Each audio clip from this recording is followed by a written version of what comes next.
Hello and welcome back to Rue's Life, here from my cosy caravan. So I've missed a couple of videos. I've been a bit poorly. I've still got a bit of a virus thing with a bit of a cough lingering. I've been back at work full time now after my phased return, and I've been out adventuring. So that's why I haven't uploaded. But I wanted to give you a good catch up because I have been filming little bits, but not enough to make a full video. And I haven't done either a ponderings from the polytunnel or a catch up from the caravan for some time. So I thought I would just give you a wee catch up of what's going on and around the farm and everywhere else. So I hope you're all well. And we had our first really big frost here this morning. It's the 11th of October, but it's an absolutely glorious autumnal day. And those of you that know me will know that this is my absolute favourite time of year. I just love autumn. As soon as those leaves start to turn and you get that beautiful sunlight in the mornings and the evenings, oh, I just love it. So I love putting on my woolly jumper and my hat and gloves and boots and stomping around. It's just bliss. And I know how genuinely lucky I am to live where I live and to be immersed in wildlife and the beautiful trees and just everything all around me. I'm very lucky, and I'm grateful every single day. So we'll start with the animals. So the horses are all looking and doing absolutely brilliantly. The temperatures are starting to drop overnight quite significantly now. And as I say, we've had a frost this morning, but the temperatures are coming up into double figures. So, you know, anything 12 up to 14, 15 Celsius during the daytime. So I haven't put their rugs on yet. So obviously I check on them multiple times in a day. They're looking great, and I'm just going to hang on for a wee bit because I prefer to not be having to put rugs on at night and then taking them off in the day, or if I'm you know, rushing off, or I've been on a night shift and I'm late coming home. When the sun comes out, they can get really hot under those rugs, and at the moment they're growing their fluffy coats and they're coping with it perfectly. I will start supplementing their feed soon and feeding them haylage over the winter, which is like a wrapped hay bale full of nutrients, and they'll get their bucket hard feed as well. And then they'll have on their kind of autumn rugs. They're rugs that I use in the autumn and spring, which are lighter weight. And then as the temperatures drop and we go into winter, they'll get their big thick rugs on as well. So they're absolutely grand. The sheep are really, really happy, going into winter, looking as I would like them to, and having the odd little breakfast at the moment, just to, you know, get them to come and have a little bit of something to eat, and I can have a really good get up close with them and check that they're okay, and they are fine. Victor the tortoise. So anybody that knows anything about tortoises will be aware that they hibernate. Since we've had Victor, we tend to leave him to his own devices. He hasn't tried to hibernate yet. We're going into our third winter, I think, with him. Yeah, third winter. He doesn't seem to want to hibernate. He slows down. He has time where he buries himself a little bit, but he doesn't go into full hibernation mode. So we just allow him to do his thing. He's got his enclosure. He can go in and out. We close him in at night. He's got a heat lamp, he's got a UV lamp, and he has a ceramic heater. So the ceramic heater's on overnight. He's got his basking lamp and his UV in the day. They're on timer switches. We've got it all hooked up to thermometers. So we've got like an ambient temperature and then his basking light or basking lamp temperature. So we can make sure that, you know, we can move that thermostat if we need to as the temperatures drop. But he's fine. He's still eating bits and pieces. And yeah, just doing his thing, being a tortoise. He does slow down over the winter months, but that's absolutely normal, so he's fine. The dogs, oh my goodness. So Pippa is really coming on in leaps and bounds. I've been doing a lot more training with her. She's so switched on. I've been getting her out and socialising her more, so getting her out on bigger walks. So I tend to leave Kaylee at home for those because, you know, she's 13 now. She's three-legged. She's got cataract. She's an old lady. She is perfectly happy to poodle around on the farm, and then she'll go and jump on the sofa, and I take Pippa out for a longer walk. And I've been taking her off so that she's meeting more people and dogs, and she's doing brilliantly. I'm absolutely thrilled with how she's getting on. She's really given Kaylee another zest for life. You know, Kaylee was on her own for a while, and having a younger dog around has really done her the world of good. They're best buddies. Pippa pushes the boundaries sometimes, but she is learning when to back off, and Kaylee will certainly tell her. But they're both doing really, really well. And the chickens, obviously, as the days get shorter, so we've got less daylight hours, they will lay less and they will drop off completely. They usually do that through the winter months, and that's good. I like them to have a break from laying. I miss the eggs, but I like them to have a break from laying, particularly the ex-batteries, because, of course, when they were in that awful factory environment, they would have been under permanent lights to keep them laying, and it's just not natural, and it's not good for them. So they're happy, they're milling around. The three newbies have settled in beautifully, and they're all looking absolutely great.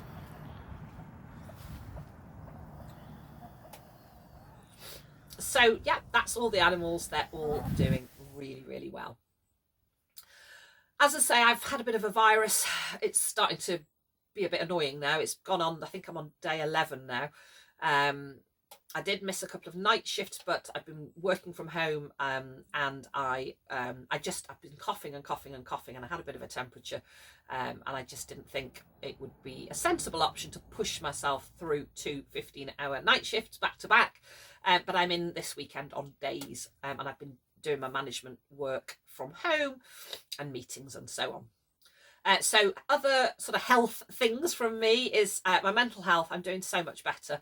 I'm pacing myself. I'm checking in with myself. The CBT that I had, you know, it's still there, and I've got my folder with all my bits and pieces in that I can refer back to.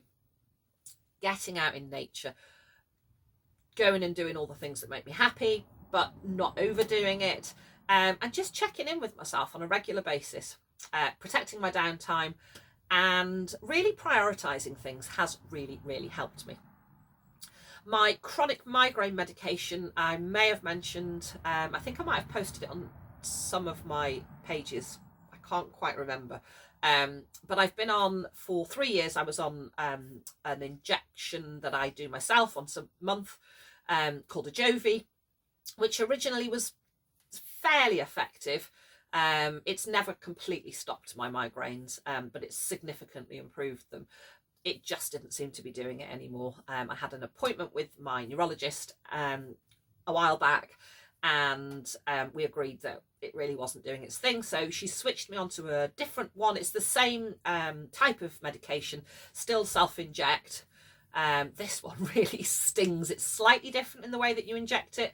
I think I've just got to get used to it being a bit different, and it injects a lot quicker.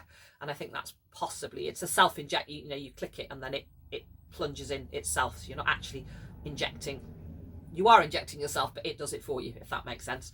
And this is called Aimovig. So it's in the same family. Initially, I didn't think it was doing anything, but I have to say the last week or so, things are looking a bit better. So I will be checking in. I have to just one a month, and on my 3rd injection I'll be checking in with my neurologist, and we'll have a chat about it and see what we think. Do I need to make any changes? Is this the one for me, etc. But at the moment I think it might be starting to work. The plot, I've still got some work to do, but it's looking so much better. Again, I've been just keeping the outdoor beds dormant. Still got some brassicas going. The flower bed had a little flourish, and I've still got some calendula and some Californian poppies and a few other little bits and pieces there. Lots to do over the winter, but an awful lot less now that I've really broken the back of it. As I say, the main vegetable beds, the 3, have been mulched. the raspberry and strawberry bed. I still need to weed that out, and then I'll take some. It's getting a little bit late maybe for taking some runners from the strawberries. I might just start again next year with those, because they kind of got a bit out of control, as you might know. But the raspberries were fantastic. Just everywhere's just a lot tidier and clearer. So yeah, it's starting to look really good. I need to bring the geraniums in. It was quite frosty last night, but it was very much a ground frost.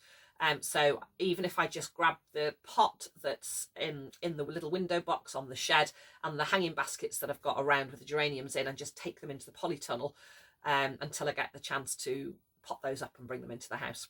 And in the polytunnel, still got bits and bobs going on. I've still got some carrots and parsnip, some potatoes, lots of tomatoes still. I've been pulling the red ones in and slow cooking those down and making them into a passata and freezing it. There's still quite a lot of green ones, so I will probably get all those harvested now, and then pop the green ones in an open cardboard box with either an apple or a banana, and that will ripen them up, and then I can cook those down as well.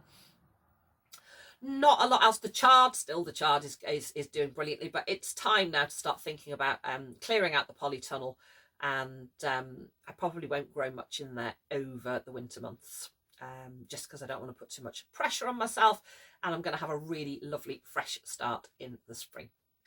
The whole farm is looking so much better. As you may know, my lovely friend Charlie came and helped us out. And he's coming again. Has he been twice now? Yes, he has. And he's coming again next week, just to help us get the last bits and pieces done. But also, it's just great to see him, and we really love just catching up. So he'll stay in the caravan again, and obviously eat with us in the house. And we're going to catch up with those final kind of jobs, really, that we need to do. But everywhere's looking great, and so there's not a huge amount left to do. So we really are where we should be now, going into the winter months. I will be popping over to the feed merchants. It's time to start thinking about stocking up now on feed for all the animals, because obviously they need more through the winter months. And other things that we need to make sure we do. So again, those of you that don't know, our little cottage, we don't have any sort of central heating apart from our wood burning stove, which has a water jacket around it, and that then pushes the water when it's hot. Essentially, that is our central heating system. That pushes it round the radiators in the house. So if we don't have the fire in, we don't have heat. It also does our hot water. So we've got quite a lot of logs in at the moment, but we will start getting some more deliveries in and really stocking up ready for the winter months. We'll also go around the farm and we collect anything that's fallen, any branches, even just twigs for kindling, and any big branches we will process, and they will be for next year. So some of the ones we've got now are from stuff from last year, because it does need to season. But we are preparing. We've got enough to see us through at the moment. So again, you know, we're going into winter prepared. The caravan, I have done a little bit more work in the caravan. I've put the old curtains back up just as a temporary measure at the moment. I can't justify the cost of the fabric that I really wanted to use. That'll be a future project. In no way is this a pity party, but those of you, again, that have been following me will know that I had to have a significant amount of time away from work with my health. So, you know, funds have been a wee bit low. I ended up on statutory sick pay, and, you know, let's not get political, but how anyone is supposed to live on that, I do not know. So I have had to dip into savings. I wanted to continue to live life. I didn't want to just stop. So I've still been doing things. I haven't not been buying things. I've just been much more mindful, and I've just had to change my priorities a little bit. But yeah, it's all good. As I said, I've got these curtains. I've just tacked them up, and then I can kind of roll them up like a blind. It's great. It means that, you know, we can drop those curtains to keep it warm in here.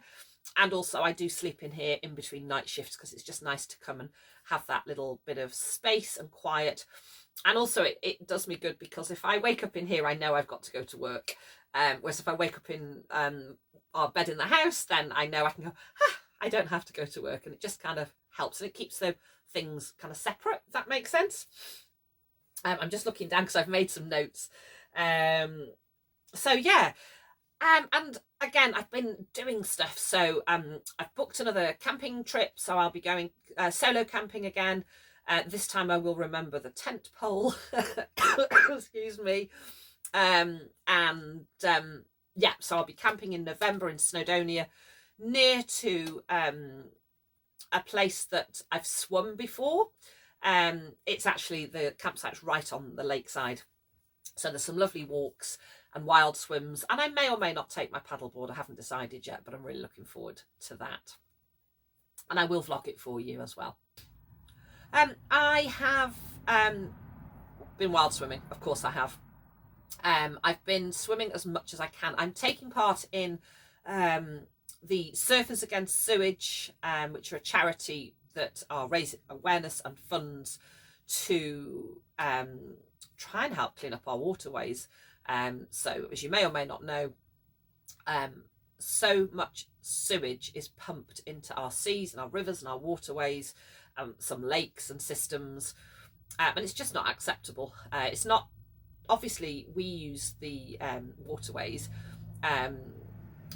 personally I use for leisure, but it's not acceptable that our blue spaces are being polluted. But also, you know, the wildlife, it's just not good. So I'm taking part in this year's dip a day in October, and that can be a swim, a dip, a plunge, a cold shower, you know, whatever you can do, and to immerse yourself in cold water every single day, every day of October, especially when you're not feeling 100%, is no mean feat. Although interestingly, I would definitely say any of you that can cold shower, kudos to you. I can break ice and get into a lake in the depths of winter, but getting in a cold shower, oh my goodness, I find it really hard. So yeah, I'm really enjoying that. My lovely swim buddy Jules and I, we swim, as you know, regularly together, and we did a under the moon swim for the harvest moon back in September. Oh my goodness, it was just delightful. So you know, we made sure we were nice and safe. We put a light on shore, so we got something to look back for. We went together. I wouldn't do something like that on my own. We had our headlamp hats on. We put lights in our tow floats. We had it was so tranquil, apart from just a little splash as we were swimming, and we were trying to swim as, you know, stealthily as possible, just for that quietness. You know, there was just nothing. There was an owl hooted. It was just glorious and total different atmosphere swimming in the dark. And then once we got out and got ourselves wrapped up in warm clothes, we sat and ate homemade banana loaf, and we drank hot chocolate with marshmallows, and oh, it was just beautiful, quite emotional. It was lovely, a lovely thing to do with somebody that means so much to me. I've also been back to Cardingmill Valley and had a swim there. We've been paddleboarding and we've now I've bought a buoyancy aid, because I didn't want to go on rivers and canals until I had, or any kind of moving water rather than a lake, if that makes sense. So yeah, started doing some paddleboarding on the River Dee, and just delightful. So we've done, I went once with Jules, and I've been with Chris to the same place. It's near Chester, part of the River Dee, but we've got big plans to do lots more. Books. I'm just currently reading a book called Sorrow and Bliss by Meg Mason. It was actually for an online book club that I joined, and then realised that I couldn't actually attend. It was an online one, but I couldn't attend the actual book club night because I was working. So I've taken the pressure off, and I'm still reading the book. But it's a really good book, and it's not one I would have normally picked up, so I'm enjoying that. So the other thing I wanted to show you, and I probably should have talked about this when I was talking about gardening, but I have harvested these beautiful Madeira maroon beans. these are the ones I've saved. So obviously we've had lots of fresh veg, but these, I mean, they're just gorgeous. I always let some dry on, you know, in the pods. So I've got them in this little jar. I put the lid on just to get them over here to the caravan, but I've got them in the house, and I'll just keep that lid off for now. They're on the dresser, so just make sure they're completely dry before I pop that lid on, and then I'll save those for sowing again next year. So I really hope that you are all well. Please let me know in the comments below what you've been up to. What adventures have you been out doing? How are you getting on with your gardens and plots? Anything good you've been reading? Anything you could recommend? Anything you've been watching? Have you been to the theatre? Have you watched a really good film? It's coming into that time of year, isn't it, where, you know, snuggling up with a woolly jumper and getting on the sofa with your dogs or your cats or your loved ones or whoever, getting under a blanket, hot chocolate, maybe some snacks, and watching a really good feel-good film. It's that time of year, isn't it, where we enjoy doing that. So yeah, let me know what you've been up to, any suggestions or recommendations that you'd like to share with me and other viewers, because that's what it's all about, isn't it? So thank you so much for sticking with me. Thank you so much as ever for watching. I really do appreciate it. If you're new to my channel and you haven't already, or if you're not new but you haven't already, please do consider subscribing to the channel, because it really helps my channel to grow. And if you hit that bell, you'll get notifications of all my up and coming videos. I have been uploading just once a week. I spent, I don't know how many years doing 2 videos a week. I realised I was taking on too much, so I have been uploading on Wednesdays. As I say, I've missed a couple, so I'm popping this one in today. I can't guarantee when the next one will be, but please bear with me. I will get back to some sort of regularity, but for now I'm just going to do what I can when I can, because that really is my philosophy for life.